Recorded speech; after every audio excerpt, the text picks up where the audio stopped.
Ethan was putting on his shoes while reminding me, "Babe, I'm heading out for a bit. I'll be back later tonight. Don't wait up to sleep." Go ahead. I interrupted him coolly as I got up and began clearing the dishes into the kitchen. He paused mid-motion. "Are you upset?" "No, it's going to rain tonight." "Take an umbrella with you," I said, being thoughtful. But instead of appreciating it, Ethan got annoyed. "Do you have to be so passive-aggressive? Rachel's asthma isn't something new, you know that. If I'm not there when she falls asleep, and she wakes up without me, what if something happens?" "You're right. Then go," I replied calmly, lowering my eyes as I wrung out the warm towel in my hands, no longer looking at him. "She's a patient. Can't you be more understanding?" Ethan said, his voice softening as it touched the towel I was holding. "She's a patient? So what, Lily isn't?" I snapped. When her fever had just gone down, I stayed by her side day and night without leaving once. "Where were you then, Ethan? You didn't say she was a patient." I couldn't hold it in anymore. "You're her father." Maybe he felt guilty because his lips moved as if to speak, but in the end, he said nothing. I walked around him and headed for Lily's bedroom. "Keep your voice down when you leave. Don't wake her." Ethan remained silent, just watching me quietly as I wiped Lily's body with the warm towel. After a long while, he finally muttered, "You and Lily both love the water chestnut cake from Chen's, right? I'll stop by and get some tonight if I get back early." I didn't reply. Ethan stood wordlessly outside the room. He stood there for so long that for a moment, I thought maybe, just maybe, he'd stay with Lily and me tonight. But then his phone rang. A woman's soft, delicate voice carried faintly through the hallway. Ethan let out a sigh, and in the end, he left. Chen's was all the way across town in the South End, really far from home. Back when we were dating, he used to get up before dawn just to line up there, so he could bring me the cake before my classes. But now, even when Lily begged him, he'd just press his fingers against his forehead and say, exhausted and impatient, "Daddy's really tired. I'll get it for you next time, okay?" My thoughts drifted. I stared quietly out the window. I hadn't eaten that cake in a long time. I should have felt happy that he remembered. But this time, I didn't want the water chestnut cake from the South Side. I didn't want him either. In just 7 more days, I would be free. The first time Ethan ever took Lily to a parent-teacher conference, Rachel was sick, the day she was supposed to get married. In the bustling school courtyard, Rachel called him in tears. "Ethan, I'm so anxious. Should I even be getting married? I feel terrible. I can't breathe. Can you come be with me?" Ethan stopped in his tracks, still holding Lily's hand. He spoke softly into the phone, trying to comfort her. Then, apologetically, he let go of Lily's hand. "Sorry, sweetheart. Daddy has something urgent to take care of. Let Mommy go with you to the meeting, okay?" Lily stayed silent, her usual sweet and obedient self. But the light in her eyes slowly faded. Ethan gently patted her head to comfort her. But just as he turned to leave, she grabbed the hem of his shirt. "Daddy, can you sign this for me?" Lily took out a neatly bound stack of test papers from her backpack and handed them to him, along with a pen. Every single page was a perfect score. Ethan froze for a second, then smiled and praised her without hesitation. "Our Lily is amazing, such a smart girl, a little genius." Ethan coaxed Lily gently again. "Isn't Mommy here with you? Let her go with you, okay?" Lily lowered her eyes, her long lashes trembling. Her voice was calm, almost emotionless. "My classmates say, what's the point of getting perfect scores? I'm still just a wild kid without a dad." The crying continued on the other end of Ethan's phone call. Suddenly, he dropped to a squat and pulled Lily into a tight embrace. He signed 10 test papers in just 30 seconds, his handwriting quick and sharp, so fast that he didn't even notice the divorce agreement tucked in between them. After signing the papers, Ethan kissed Lily's forehead. "Next time, Daddy will definitely come to your parent-teacher meeting. Let's see who dares to pick on our Lily again." Lily gave him a small smile, the same one she'd shown the first time she ever heard a promise from him. As I watched his back disappearing down the hall, I whispered, "Ethan, your chance is gone. It's gone forever." Since he left yesterday, Ethan still hadn't come home. I was packing up the couple's items to throw away, my heart utterly calm. It was always like this. Ever since Rachel announced her wedding, all it took was one phone call to make Ethan drop everything and run to her, no matter when, no matter what. I had protested before, of course. But Ethan would only look at me in disappointment, his eyes full of cold sarcasm. If there's really something going on between Rachel and me, then what do you matter anymore, Emily? The tears welled up uncontrollably. My mouth hung open, but not a single word came out. Only my chest ached like it had been pierced through. After that day, we barely spoke for a long time. Eventually, it was Rachel who pressured Ethan into coming to apologize in person. I didn't want to forgive him, but I couldn't bear to see Lily stuck between us, walking on eggshells, constantly torn. I thought giving in once might be enough. But I didn't expect it to become a pattern. There are things I'll never forget. It rained on my birthday. Ethan went out to help Rachel look for her lost cat and left me waiting in a restaurant for 2 hours. Another time, I had such severe period pain I couldn't stand, and on the way to the hospital, he left me at the subway entrance just because Rachel called him about changing a light bulb. She was afraid of heights. All he said to me was, "It's on the way anyway." Then, there was the scarf. I spent 2 months learning to knit it for him. The very next day, it was around Rachel's neck, one insult after another. Everyone carved into memory. And this time was no different. I held my phone, quietly waiting for Rachel to post on her social media. Sure enough, not long after, she uploaded a photo. She wore a pure white wedding gown, her arm intimately wrapped around the man beside her. The caption read, "Wearing the gown he gave me." I guess that means I've married him in some way, right? The man's face wasn't visible, but after so many years of sharing the same bed, how could I not recognize that familiar figure? I stared at the photo for a long time. Then, calmly, I gave it my first and only like. 1 minute later, Rachel deleted the post. And Ethan messaged me right after. "Baby, don't get the wrong idea. I was just trying on the tux for Rachel, like a stand-in model. She wanted to see how it would look on someone." I chuckled quietly. If it had been before, I probably would have snapped back with sarcasm. "What? She's getting married without a groom and needs you to model for her." But now, I simply typed one word. "Okay." As I was putting Lily to bed, Ethan came home. There was mousse still in his hair. The makeup on his face hadn't been removed. He looked like he had just rushed over straight after taking off the groom's suit. Seeing I was still awake, he brightened. "Were you waiting for me?" "Sorry, babe. Rachel's fiancé was out of town and couldn't make it back in time, so I went with her to choose the wedding dress.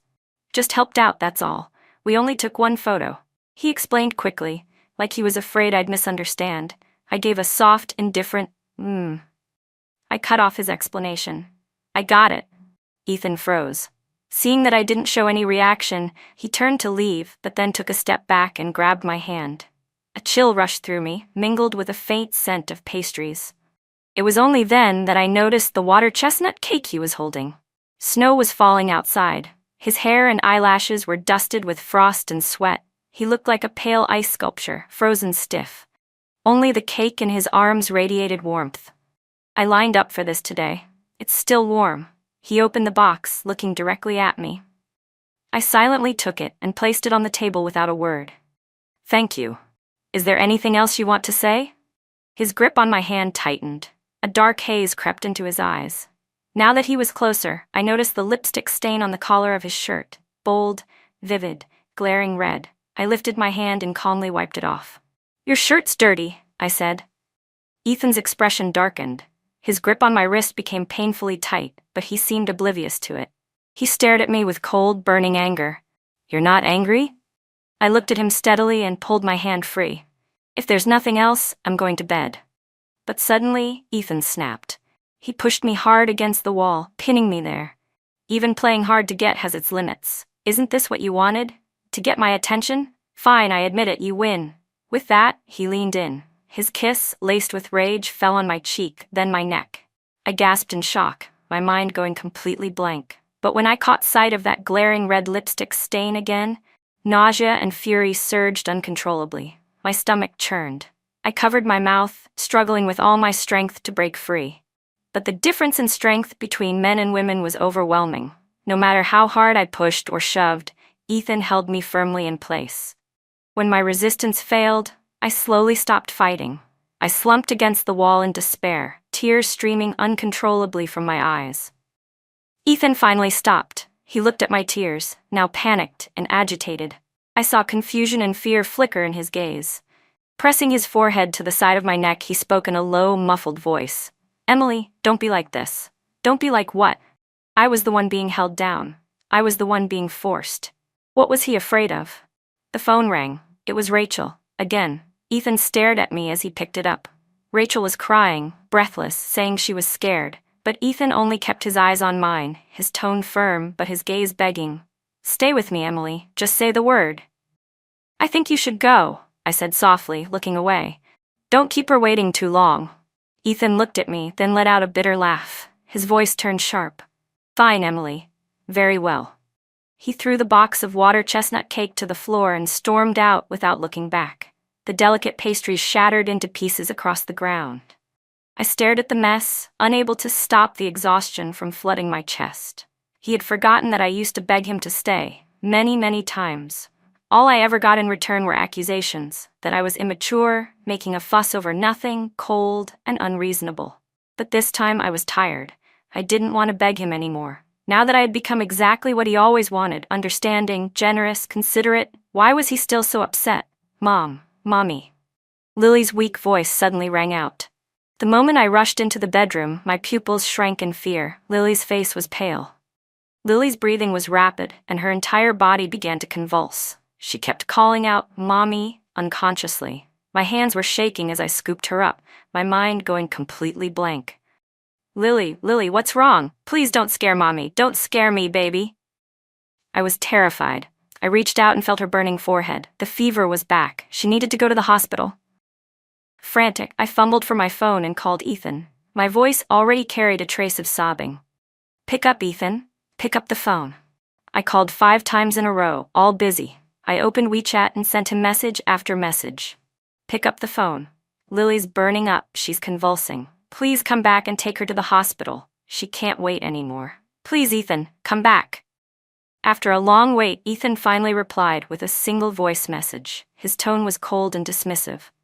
Enough with the act, Emily. It's exhausting and frankly disgusting.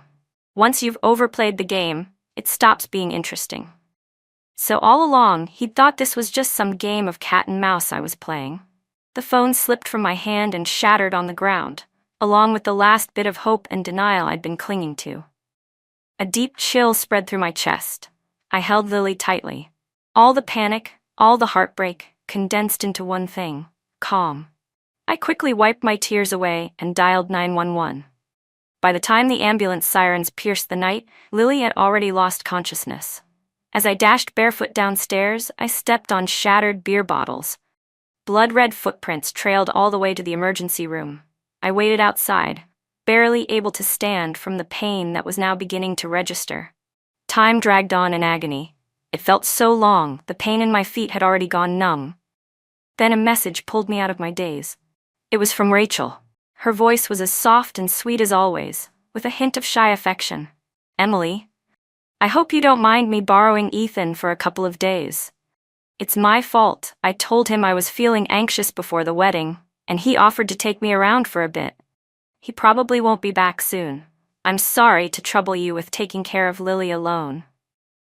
At the end of the voice message, I could hear Ethan's annoyed voice in the background. What are you telling her that for?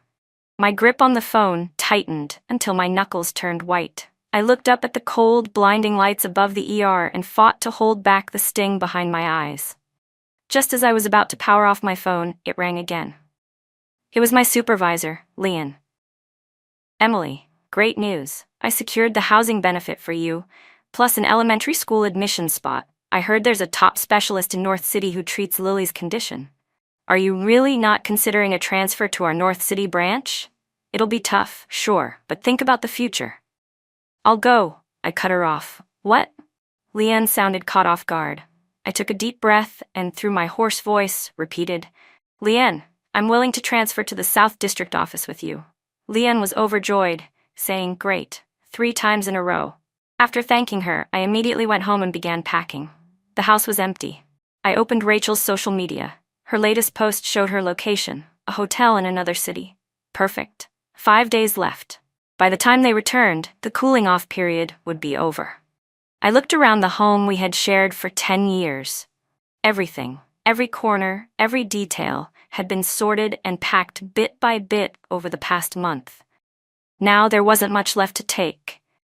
Before I shut the door, I glanced one last time at the wedding photo in the living room, then tossed it into the trash.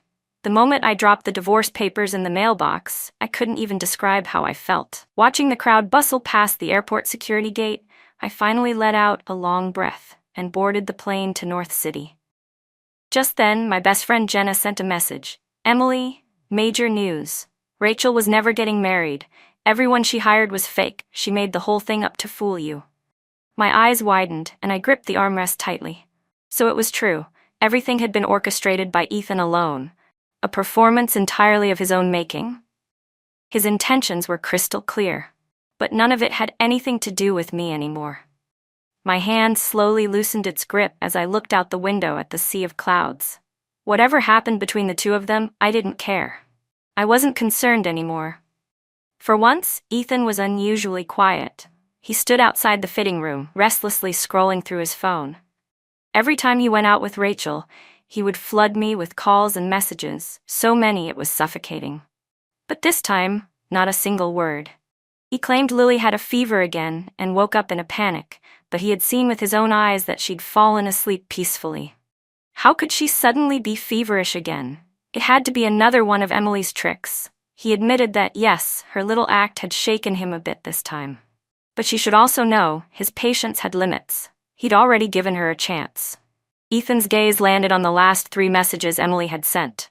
But what if this time something had actually happened to Lily? Before he could dwell on that thought, his eyes were suddenly covered.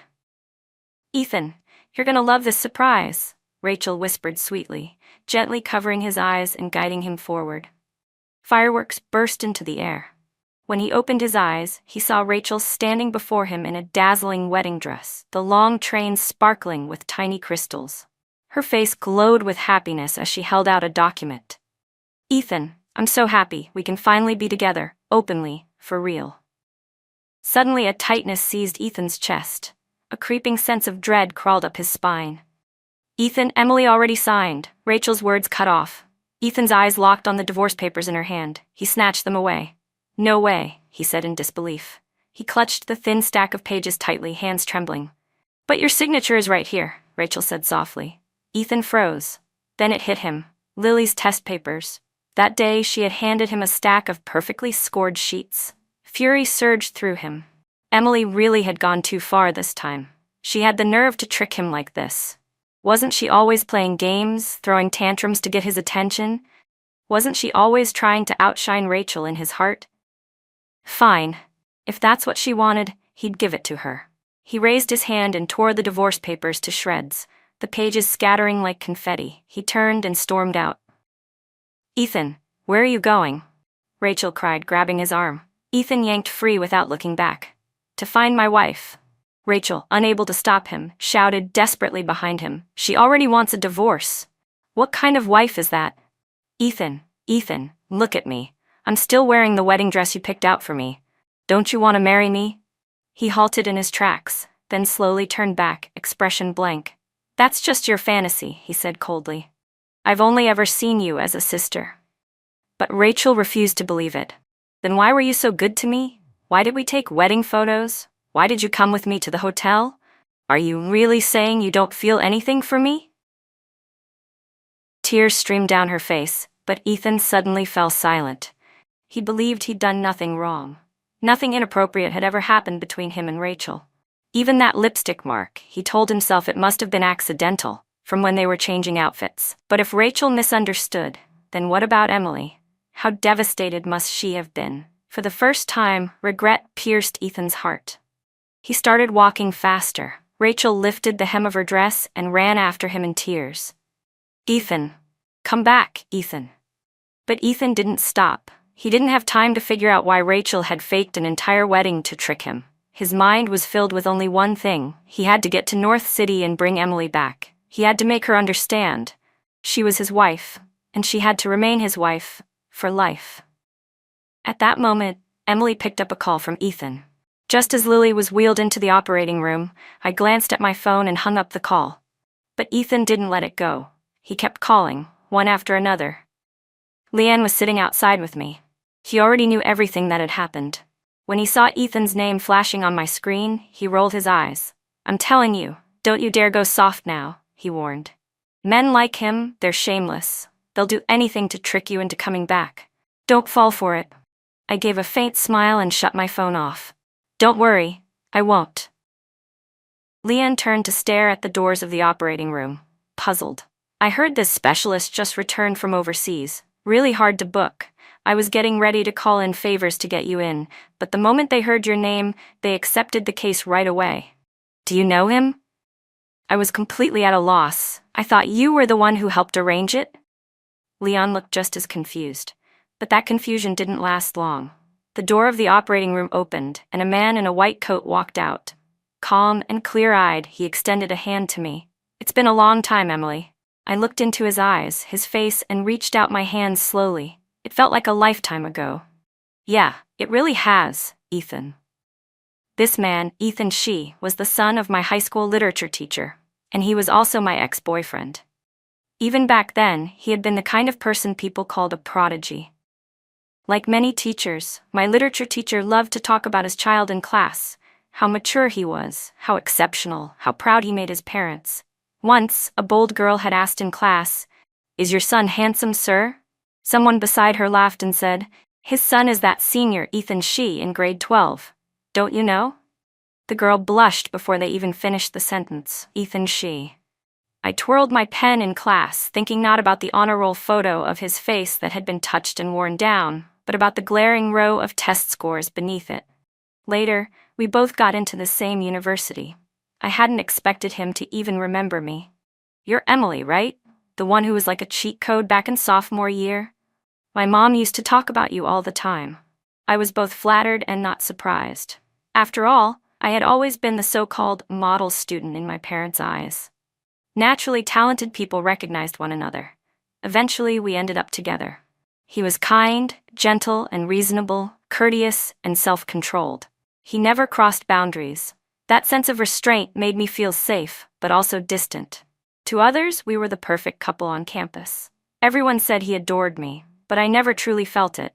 It was like a face trapped beneath ice. No matter how passionate or fiery his unspoken love might have been, all I could sense was the cold layer above it. And then he went abroad for school. That ice finally cracked. Between two people who were too smart for drama, the breakup was clean, even graceful. Not long after, I met Ethan Zhang, and that was it. We never contacted each other again. Years passed. I never imagined our paths would cross again like this. Outside the hospital room, I rehearsed what to say in my head. But when I opened my mouth, only one dry line came out. "Thank you." Ethan Shi smiled. "You don't need to thank me, it's my job." Looking at Lily lying in the hospital bed, I couldn't help but feel worried. My daughter is Shi. "Don't worry. The surgery was a complete success. All she needs now is rest and recovery." "That's good." A huge weight lifted off my chest. I finally let out a deep, steadying breath. "Thank you for helping me with something so important. If you have time, can I treat you to a meal sometime?" He hesitated slightly. "Sure." I felt a bit awkward and quickly added, "If not, that's okay too. I know you must be busy." But he smiled again. "I'm not. I've got time." Just then, a frigid, furious voice cut in. "So this is why you were so eager to divorce me?" So that was it. He thought I had already found someone else. I turned my head. Ethan was standing not far away, expressionless. "This is Ethan Shi," I said calmly. "My ex-husband." Ethan Zhang's hands, hanging at his sides, suddenly clenched into tight fists. His face was dark as a storm cloud. "Emily, I haven't agreed to the divorce yet." I ignored him and turned toward the hospital room, but he grabbed my arm and pulled me back. "Emily, come home with me right now. I'll forget everything that happened before." I frowned. "Let go." But Ethan acted as if he didn't hear me and kept talking. "I admit I was cold to you before, but that's because I was thinking about Rachel. She's a patient. I was misled, but I promise you, it will never happen again." "Are you done?" I asked. "Then let go." I looked him straight in the eye. "Ex-husband," Ethan Shi said with a polite smile. "Didn't you hear her? She said to let go." He gently pried Ethan Zhang's hand off my wrist. His movements were elegant, yet carried a quiet authority that didn't allow for refusal. Apparently, the word ex-husband struck a nerve. Ethan Jang glared at Ethan Shi, the corners of his eyes red with fury. Who the hell do you think you are? Emily is my wife. Ethan Shi looked down at him from his taller height, gaze sharp and cold. Ethan Jang was already tall, over 6 feet, but Ethan Shi was even taller. And when he stared at someone without expression, he had the intimidating stillness of a snow-capped mountain. Ethan Jang's angry outburst drew stares from people nearby. Embarrassed and frustrated, I quickly turned to Ethan Shi and apologized. I'm sorry, I didn't mean to drag you into this. His expression softened. It's all right. Then Ethan Jang spat bitterly. Emily, your man isn't even dead yet and you're already flirting with someone else. I turned and slapped him hard. If you still have even a shred of conscience, I said coldly, go in there and look at your daughter, who just came out of surgery, instead of throwing a tantrum in the hallway. And who do you think you are to judge me? Did you forget about your dream girl, Rachel? Ethan Jang froze. His Adam's apple bobbed. He didn't look at me again. I whispered another apology to Ethan Shi and walked into the hospital room. Ethan Jang followed. The moment he saw Lily lying in the bed, unconscious and fragile, his eyes filled with memories. His lips parted, and after a long silence he finally murmured, I'm sorry. I thought you were using Lily to trick me into coming back. I let out a cold laugh, finishing the sentence for him. He opened his mouth again, then said quietly, I'm sorry. The room fell into a heavy silence. He stood behind me, watching as I pulled the blanket up to Lily's chest. After a moment, he spoke again. I really do only think of Rachel as a sister. That lipstick mark, it was an accident. It happened when we were changing outfits, and the trip. I only went with her because that day you made me so angry and I just acted on impulse. I understand, I said blandly. Ethan Jang blinked, confused by my calmness. He frowned. Emily, I explained everything to you. Why are you still being like this? Is the sarcasm really necessary? My tone didn't change. You should have received the divorce papers by now. The Civil Affairs office opens on Friday. Let's go finalize the paperwork then. His anger flared instantly. Emily, I'm warning you, enough is enough. When Lily wakes up, we're going back to Yun City. I'll pretend I never saw those papers. When I didn't respond, he softened his voice again. Emily, I know I messed up, but you can't just sentence me to death over one mistake. Please, don't go through with the divorce. I love you and Lily more than anything. You love me and Lily? I lowered my head and laughed under my breath. You mean when Lily waited 3 months for you to come to a single parent-teacher meeting? And yet, on my birthday, you spent 6 hours leaving me alone at a restaurant while you took Rachel for a walk in the park. You watched the sunrise with her, then came back at dawn with a wilted bouquet of roses. Or that time when I fell down the stairs and all you cared about was catching her, who was pretending to trip. You stood there and watched me crash down, breaking my tailbone, only to scold me afterward for playing the victim. Even when Lily had a fever and almost died, you were still by her side. By the time I finished speaking, my eyes were burning red. I had told myself not to cry for him again, but the heat swelling behind my eyes refused to be contained. Ethan, you really do love us, don't you? I said quietly. With every word I spoke, Ethan's face turned a shade paler. My words, like sharp blades, cut straight through him, one by one. His fists were clenched, his lips parted, then closed. He couldn't say a single word, but I didn't feel the satisfaction of winning an argument. There was no triumph in it, only a strange bitterness that made my chest ache. Because I knew, clearly, that every word I'd said had hurt me too. Daddy, we both turned at the same time. Lily was awake. Her small, pale face turned to Ethan. She looked so fragile it broke my heart. Lily, how are you feeling? Ethan rushed to the bedside, quickly reaching for her hand. But Lily's palm was clenched tightly around a wrinkled little piece of paper. It was the wish check Ethan had given her when she turned 6, a promise that she could ask for anything, and he would grant it. She had held on to it for a long time, never knowing what to use it for. Should she ask him to take her to Disneyland? To come to a parent-teacher conference? Or maybe just to read her a bedtime story? None of those wishes ever came true. Because Ethan always had a call he couldn't miss. Because Rachel cried. Because Rachel was sick. Because Rachel was upset. So now, even as she lay in the hospital, burning with fever, that little check was still tightly gripped in her hand. Lily's lips moved slightly. Her voice was so soft it almost disappeared. "Daddy, can I use my wish now?" "Yes, sweetheart," Ethan said immediately, holding her hand tightly. "Anything you want, Daddy will do it." "Then can you leave?" she whispered. "I don't want to see you anymore." Ethan froze. He blinked slowly, as if the words hadn't registered. "What?" I stood there stunned, staring at Lily in disbelief.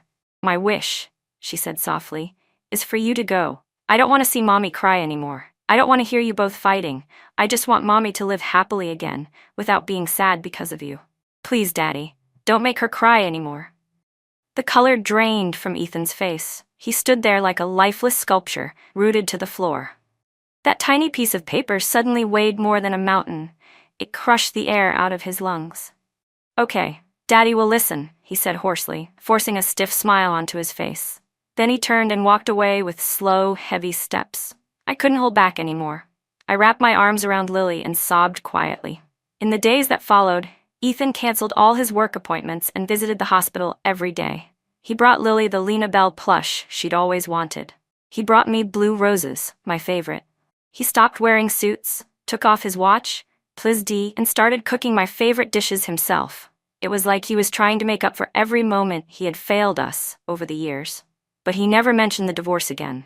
In the hospital room, Ethan's voice was soft and low. "Lily, this is your favorite toy. I'm so sorry, sweetie. I promise I'll never hurt you or Mommy again. Can you forgive me?" Lily didn't say much. She lowered her gaze and whispered, "Thank you, Daddy." Her polite, distant reply hit Ethan like a punch to the chest. Still, he forced a gentle smile. "Okay then. Rest up. I'll come back this afternoon to see you again." Out in the hallway, he handed me a cup of steaming porridge. I made seafood congee myself. "The fish and shrimp were flown in from South City this morning," he said. "Try it. I know your stomach hasn't been well." "It'll make your stomach feel better," Ethan said. Steam rose gently from the cup, fragrant and warm. And just like that, I remembered the night I worked late until dawn, clutching my stomach from pain. Ethan didn't even bother to call someone to bring me medicine. He'd stayed home with Rachel, happily making shrimp dumplings instead. A sharp pain twisted through my chest. I lowered my eyes, glanced at the congee, and instinctively tried to hand it back. "Thanks, but I'm not hungry." "When you have time, can we go?" Ethan's voice trembled. "Emily," he suddenly interrupted, his eyes red and glistening. "I'm not getting divorced. I won't let you divorce me." He looked straight at me, his sharp features filled with pleading. "I know I've been a total bastard. I messed up so badly. But how can you be so heartless? You're not even giving me a chance to fix this. Didn't you used to love me the most?" I let out a sigh. I didn't want to argue with him anymore. I turned to leave, only to bump straight into Ethan Shee. I felt awkward, not knowing how much he might have overheard. Ethan Shee glanced at the cup of porridge in my hand, then looked at Ethan Jang. Smiling slightly, he asked, "Perfect timing. I'm actually a bit hungry. Emily, if you don't mind, can I have this? I think the hospital cafeteria is already closed." His tone was perfectly polite, but there was a subtle, almost pitiable softness to it. Ethan Jang's face tightened. "That's something I made for my wife," he growled. "And Emily, are you something he can just give away?" Before he could say more, I quickly shoved the porridge into Ethan Shee's hands like it was burning my fingers. Ethan Jang's face flushed deep red, furious and humiliated, while Ethan Shee just stood there with a relaxed smile, clearly unfazed by the tension between us. "I'll be going now," he said casually. Ethan Jang rushed after me, his voice full of wounded pride. "Emily, how could you give food I made for you to someone else?" Had he forgotten already? Back when Rachel had just returned, he told me she was weak and needed nourishment. He said my cooking was perfect and begged me to take care of her health. No onions, no garlic, everything light and a little sweet. He gave me every little detail, like I was her personal chef. Heaven forbid I mess anything up. But now, the moment I handed food he made to someone else, he acted like I'd committed treason. What a hypocrite. I let out a quiet laugh and stopped responding. For 2 whole months, Ethan Jang refused to leave the hospital. Rachel called him dozens of times, begging him to come back. He ignored every call, until finally, Rachel couldn't take it anymore. She went straight to Ethan's assistant at the company, asking him to record a video message. On screen, she looked pale and frail, tears streaking her delicate face. "Ethan," she said weakly, "I know I shouldn't have lied to you, but you've always been so important to me. You were family to me since we were young. I just loved you too much. I'm sorry. I've been blaming myself every day since you left. I wanted to apologize to you and to Emily in person. But now my heart, it's getting worse every day. I feel like I'm dying.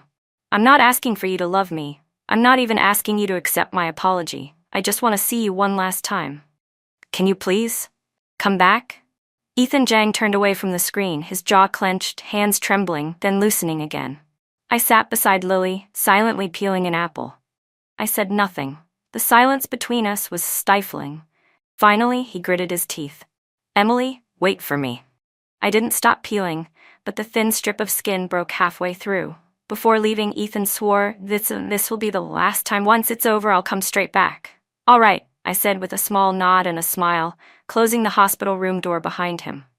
While he was gone, I moved back and forth between the hospital and the office, barely finding time to eat. My stomach throbbed with sharp pain, and the dizziness in my vision only got worse. Before I could even make it to the hospital doors, my vision went black. When I opened my eyes again, I was in Ethan Shee's office. He was sitting right in front of me, staring at me intently, not blinking once. When he saw I was awake, Ethan Shee brought me a glass of water and gently helped me drink it. "I know you've been busy lately," he said, "but you still need to take care of your health. I'll check in on Lily at the hospital. You can focus on work without worry." His movements were natural, but there was a gentleness in them that felt out of place. I wasn't a naive girl anymore. I knew what he meant. And honestly, if it weren't for Ethan Shee helping take care of Lily these past few weeks, I wouldn't have had even a moment to breathe. I paused, then hesitated. "Ethan, as you can see, I just came out of a failed marriage, so I'm not really thinking about anything like that right now." He averted his eyes, a little uncomfortable. "I understand. Don't feel pressured." Bang! The office door slammed open. Ethan Jang stood at the doorway, covered in dust and wind, his expression ice-cold. "What the hell are you doing with my wife?" Ethan Shee frowned. "Mr. Jang, please close the door. Emily's sick. She can't be exposed to cold air." Ethan Jang barged in and stood in front of me, shielding me like a wall, staring at Ethan Shee with a smile that didn't reach his eyes. "Thanks, but I'll take care of my wife myself." Ethan Shee let out a sarcastic chuckle. "Funny how you only remember she's your wife now. Where was that energy when you left her for another woman?" He added flatly, "I thought you'd died somewhere." Ethan Jang's face turned stone cold in an instant. Just as the two men looked ready to throw punches, I closed my eyes in exhaustion and said hoarsely, "Ethan, are you really still trying to fool yourself? Let it go. It's better for both of us." Ethan's eyes suddenly turned red. He looked like a lost child. "Emily, just give me a little more time. I swear I'll make it up to you and Lily. Please believe me, no one will ever love you more than I do." A cold snort cut through the room. Ethan Shee checked his watch with a smirk. "Big words from an ex-husband. Aren't you afraid your tongue might twist from lying so hard?" Ethan Jang glared at him, just about to respond, but Ethan Shee cut in. "Ex-husband, please leave. This is my private office. Don't make me call security." He stretched out his arm toward the door, emphasizing every word of ex-husband with calm precision. Ethan Jang clenched his jaw, his eyes sharp like blades, staring Ethan Shee down as if he could burn a hole through him. But all he could do was force down his rage and turn to me. "Emily, wait for me. I'm not giving up." Ethan Shee kept his smile, but his eyes screamed one thing: get lost. After that, Ethan Jang stayed glued to Lily and me, never leaving our sides. Every time I mentioned the divorce, he'd choke up, beg for forgiveness, and swear he'd cut Rachel out of his life completely. I didn't budge. If he was willing to drag this out, then so was I. The day Lily was discharged from the hospital, I took her to Disneyland just like I'd promised. Ethan Jang followed from a distance, not too close, not too far. It was Lily's happiest day, but none of us could have expected what would happen when we left the park. I was holding Lily's hand and didn't notice the silver-gray sedan speeding toward us. "Watch out!" Ethan Jang's shout was hoarse and sharp. He dropped everything and sprinted toward us. Everything slowed down. I watched helplessly as the car got closer and closer. There was no time to move. Then, like lightning, a black car burst out from the side and slammed hard into the speeding one. Bang! A deafening crash rang out. In the chaos, Ethan Jang threw his arms around me and Lily, shoving us backward just in time. We narrowly escaped the collision, but he wasn't so lucky. The impact sent him flying, his body slamming into the grass nearby. He didn't move. Smoke poured out of the silver-gray car. Behind the shattered windshield was Rachel. She was quickly dragged away by police. Her expression was devastated, her eyes wild, teetering on the edge of madness. We promised each other when we were kids. I was going to be your bride, Ethan. How could you break your promise? How could you be so cruel? Ethan Shee stumbled out from another car and rushed toward me. Emily, are you okay? Ethan Shee's voice was trembling. Before I could respond, tears spilled down my face. My hands were shaking uncontrollably. Hang in there. The ambulance is almost here. 911's on the way. 3 days later, Ethan Jang woke up and agreed to the divorce. He lay in the hospital bed, face pale, a bandage wrapped around his head, one leg suspended in a sling. When he saw me, he struggled to sit up straight. We stared at each other in silence. After a long moment, his voice came out hoarse. I'm sorry, I almost got you and Lily. He paused, clearly trying to hold back the lump in his throat. I know I've made so many mistakes. I was selfish, always clinging on with false hope. But now, all I seem to bring you is danger and pain. I'm sorry, I won't hold you back anymore. I just want you both to be safe. Let's get the divorce. Outside, the sunlight was bright and warm. Suddenly, I remembered that afternoon in college when we first started dating. How carefully he'd asked me, his face flushed, if he could be my boyfriend. The sunlight had cast a golden glow around him, so dazzling I couldn't look directly at him. From meeting each other, growing close, and falling in love, we'd walked through 16 years together. But even the deepest vows made under heaven eventually unravel. I took a quiet, steady breath, forcing down the sting welling in my eyes. All right, Monday at the Civil Affairs office, I'll meet you there. Ethan's eyes reddened instantly, his voice trembled. Emily, can I hold you one last time? I stopped in my tracks. I didn't look back. Rest up, I said softly. He didn't speak again. The only sound behind me was the quiet click of a sob caught in his throat. The day I received my divorce certificate, Ethan Shee came by. The injury on his arm hadn't fully healed yet. When he moved, he winced from the pain, but the smile in his eyes couldn't be hidden. Congratulations on being a free woman again, Emily. I gave him a helpless look. You shouldn't be out and about with that arm. Despite what I said, I truly was grateful to him. If he hadn't slammed his car into Rachel's to stop her, I didn't even want to imagine what would have happened to Lily and me. As for why he'd shown up that day, we both understood, without needing to say it. I didn't resist the feelings I had toward Ethan Shee, but I wasn't ready to dive into a new relationship either. He seemed to understand what I was thinking. Don't feel pressured, he said gently. I meant it when I said it. All those years apart, I regretted it every single day. He looked into my eyes. Honestly, I came to your wedding. I saw you marry him. That was the day I realized what I'd lost and how much I'd failed to express what you meant to me. I don't want to lose you again. Surprised, I raised an eyebrow. In response, Ethan Shee lifted a book he'd been holding. The cover read, in big, bold letters, How to be a good husband and father. I rolled my eyes. You wish you want to be Lily's stepdad? Get in line. That's what I'm doing, isn't it? He replied with a smug grin. I couldn't help but laugh. The street was full of lush green trees, and the soft spring breeze brushed against my skin. In that moment, I felt like I was finally starting over.